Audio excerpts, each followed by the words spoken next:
नमस्कार मित्रांनो, SOC classes take मध्ये आपलं स्वागत आहे। जर तुम्ही आमच्या चॅनलला सबस्क्राइब केले नसेल तर सर्वात अगोदर आमच्या चॅनलला सबस्क्राइब करा।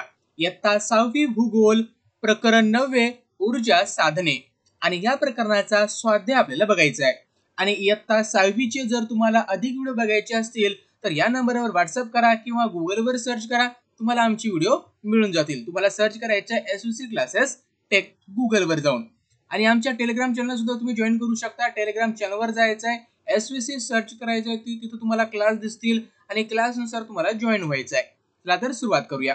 पहिला प्रश्न आपल्याला इथे विचारलेला आहे, पुढील कार्यासाठी कोणते साधन वापरावे लागते। आता पहिला प्रश्न याच्यात दिलेला आहे, रोहनला पतंग उडवायचा आहे, तर रोहनला पतंग उडवण्यासाठी कशाची गरज लागणार आहे, तर हवेची गरज लागणार आहे। दुसरा प्रश्न आहे, आदिवासी पाड्यातील लोकांचे थंडीपासून संरक्षण करायचे आहे, तर त्यासाठी त्यांना शेकोटी पेटवण्यासाठी लाकडाची गरज लागणार आहे। सहलीसाठी प्रवासात सहज हाताळता येतील अशी स्वयंपाकाची उपकरणे कोणकोणती आहेत किंवा काय आहेत, तर बत्तीचा स्टोव्ह, छोटी गॅस, लाकूड हे आपण सहलीला जाताना वापरू शकतो। पाचवा प्रश्न आहे, सलमाला कपड्यांना इस्त्री करायची आहे, तर त्यासाठी तिला कशाची गरज आहे, तर तिला इलेक्ट्रिक इस्त्रीची किंवा कोळशाची इस्त्रीची गरज लागणार आहे। त्यानंतर आहे, रेल्वेचे इंजिन सुरू करायचे आहे, तर त्यासाठी काय लागणार आहे आपल्याला, तर वीज लागणार आहे किंवा दगडी कोळसा लागणार आहे। अंघोळीसाठी पाणी तापवायचे आहे, तर त्यासाठी आपल्याला गीझर, पाणी तापवायचे बंब किंवा हीटर लागणार आहे। सूर्यास्तानंतर घरात उजेड हवा आहे, तर त्यासाठी आपल्याला रॉकेल किंवा वीज लागणार आहे। हे सगळं तुम्ही लिहून घेऊ शकता व्हिडिओला थांबवून। दुसरा प्रश्न आहे, खालील प्रश्नांची उत्तरे लिहा। मानव कोणते ऊर्जा साधन सर्वाधिक वापरतो व त्याचे कारण काय असेल। उत्तर आहे, मानव पेट्रोल, वारा, विद्युत, नैसर्गिक वायू, सूर्यप्रकाश या साधनांचा वापर करतो। त्यापैकी पेट्रोल व विद्युत या ऊर्जा साधनांचा सर्वाधिक वापर करतो। याचं कारण काय आहे, कारण मानवाला घरगुती वापरापासून ते कारखान्यात किंवा कार्यालयात काम करण्यापर्यंत प्रत्येक ठिकाणी विद्युत ऊर्जेची गरज असते। त्याशिवाय त्याला वाहतूक करण्यासाठी पेट्रोल या ऊर्जा साधनांची गरज असते, म्हणून त्याला ही दोन साधनं जास्त वापरावी लागतात, विद्युत आणि पेट्रोल। दुसरा प्रश्न आहे, ऊर्जा साधनांची गरज काय। उत्तर आहे, मानव आपल्या गरजा भागवण्यासाठी पेट्रोल, वारा, नैसर्गिक वायू, सूर्यप्रकाश इत्यादी ऊर्जा साधनांचा वापर करतो। बरोबर आहे। याशिवाय इतरही ऊर्जा साधनांचा वापर करत असतो। अर्थात मानवाला आपल्या गरजा भागविण्यासाठी ऊर्जा साधनांची गरज असते। मग आपल्याला ज्या गरजा पूर्ण करायच्या असतील तर मग त्यासाठी मानव काय करतो, तर त्यासाठी मानव काय करतो, ऊर्जा साधनांचा वापर करतो। तिसरा प्रश्न आहे, पर्यावरण पूरक ऊर्जा साधनांचा वापर का गरजेचा आहे।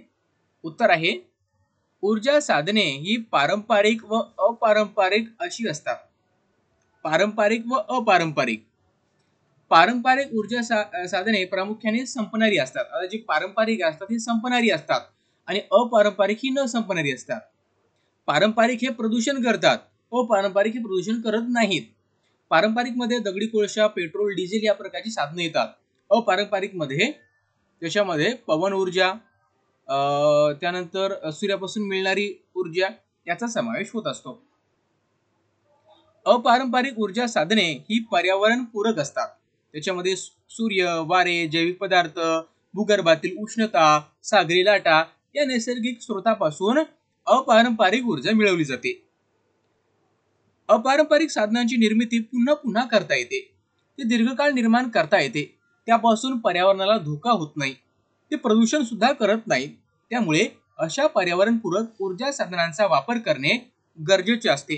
त्यापासून आपण आपल्या पर्यावरणाला वाचवतो व आपल्या गरजा सुद्धा पूर्ण करतो।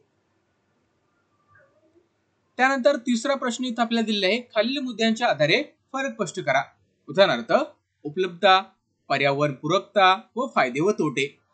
खनिज तेल व सौर ऊर्जा. आता इथं आपल्याला खनिज तेल दिलं आहे, इथं आपल्याला सौर ऊर्जा दिलेला आहे. पहिला फरक बघा, सामान्यपणे सागर तळातील विविध प्रकारचे प्राणी, सूक्ष्मजीव, वनस्पती यांच्या अवशेषापासून खनिज तेल उपलब्ध होते. सौर ऊर्जा ही सूर्यप्रकाशापासून उपलब्ध होते. नंतरचा फरक आहे, खनिज तेल हे ज्वलनशील असल्यामुळे पर्यावरणाच्या दृष्टीने हानिकारक आहे, तसेच प्रदूषण निर्माण करते. खनिज तेल हे कसं आहे, प्रदूषण निर्माण करणार आहे. आणि सौर ऊर्जा ही प्रदूषण विरहित असल्यामुळे पर्यावरण पूरक साधन आहे. म्हणजे सौर ऊर्जेपासून कुठलंही पर्यावरणाला हानी होत नाही किंवा प्रदूषण होत नाही. आणि सौर ऊर्जा ही अपारंपरिक साधने आहेत, म्हणजे न संपणारी. खनिज तेलाच्या वापरामुळे प्रदूषण होते, तर सौर ऊर्जा ही स्वच्छ व प्रदूषण विरहित ऊर्जा साधने आहेत. खनिज तेलाचे साठे मर्यादित असतात, म्हणजे ते कधीही संपू शकतात. सौर ऊर्जा ही विपुल प्रमाणात उपलब्ध होते. खनिज तेलाद्वारे औष्णिक विद्युत निर्मिती व वाहतुकीची साधने चालवण्यासाठी उपयोग होतो. सौर ऊर्जेचा वापर कुकर, दिवे, हीटर, वाहने इत्यादी उपकरणे चालवण्यासाठी होतो. त्यानंतरच आपल्याला दिलं आहे जल ऊर्जा व भूगर्भीय ऊर्जा. इकडे दिले आपल्याला जल ऊर्जा आणि इकडे दिलेलं आहे भूगर्भीय ऊर्जा. बघा आता, जल ऊर्जा ही भूगर्भीय ऊर्जेच्या मानाने कमी प्रमाणात उपलब्ध आहे. भूगर्भीय ऊर्जा मोठ्या प्रमाणात उपलब्ध आहे. जल ऊर्जेचा वापर करणे हे पर्यावरण पूर्वक असते, कारण जल ऊर्जेमधून प्रदूषण निर्माण होत नाही. परंतु भूगर्भीय ऊर्जा साधन वापरणे हे त्या मानाने कमी पर्यावरण पूरक असते, कारण याच्यापासून मोठ्या प्रमाणामध्ये प्रदूषण निर्माण होते. जल ऊर्जा निर्मितीसाठी किंवा निर्मिती करण्यासाठी जास्त खर्च येत नाही, त्या मानाने भूगर्भीय ऊर्जा निर्मितीसाठी जास्त खर्च येतो किंवा अधिक खर्च येतो. तर बघा मित्रांनो, अशा प्रकारे आपण या प्रकरणाचा स्वाध्याय बघितलेला आहे. तुम्हाला जर आमचं चॅनल आवडलं असेल तर नक्की आमच्या चॅनलला सबस्क्राईब करा, लाईक करा. या व्हिडिओला लाईक आणि शेअर करायला विसरू नका. मित्रांनो, अतिशय महत्त्वाचं असते, ज्यावेळेस तुम्ही व्हिडिओ बघता त्यावेळेस तुम्ही जर आमच्या चॅनलला सबस्क्राईब केलं, व्हिडिओला लाईक केलं, शेअर केलं, तर अशी व्हिडिओ तुमच्यापर्यंत घेऊन येण्यासाठी आम्हाला उत्साह निर्माण होतो. त्यामुळे तुम्हाला हात जोडून रिक्वेस्ट आहे की कृपया आमच्या चॅनलला जास्तीत जास्त शेअर करा. एकमेव चॅनल आहे मराठीमध्ये जे की तुम्हाला सर्व गोष्टी पुरवत असतं. बाकी चॅनल आहेत ते फक्त त्यांचा उद्देश पूर्ण करतात. आपलं चॅनल तसं नाही. आपलं चॅनल विद्यार्थ्यांचा उद्देश पूर्ण करण्यासाठी आहे.